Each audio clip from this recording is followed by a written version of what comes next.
Hey, Liberty family. Today we're going to talk about Colossians 1 and Proverbs 10. So let's jump right in. With Colossians 1, the verse that stood out to me the most in this entire chapter was verse 15. And it says, "The Son is the image of the invisible God, the firstborn over all creations." That's a huge statement to me because it clearly shows that God and all of the disciples, they wanted us to focus in on Jesus being the representation of an invisible God. And a lot of times we can get hung up on what should we focus on? Well, he clearly wants us to know that Jesus is supreme. And so my summary for this particular chapter would be the supremacy of the Son of God, because he is the ultimate focus and he is the pathway directly to the riches that the kingdom have. I hope you guys enjoy that and take the time and go and read Colossians 1. So let's jump right into Proverbs 10. Proverbs 10, this was another one of my favorites. The verse that stood out the most would be verse 14.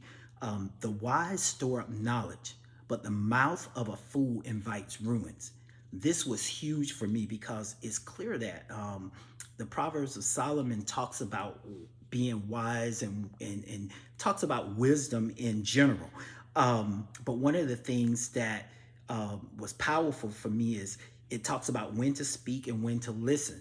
And I always think about those people who you see in church or you see in your day-to-day interactions, and a lot of times they're quiet, but you can tell that they're observing the situations or the conversations, and we shouldn't be so quick to dismiss them as not being wise, because sometimes they're just looking for the opportunity to add something to the discussion, and in their silence does not mean that they're somehow not aware of what's going on. They're choosing to show wisdom, and by just listening to the situation before they speak.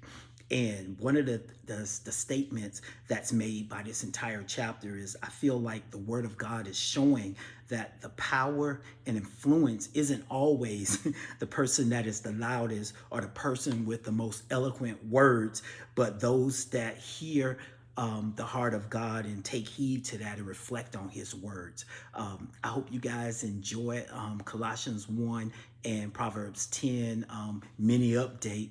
And I look forward to coming to you guys with another devotional time. So enjoy your week.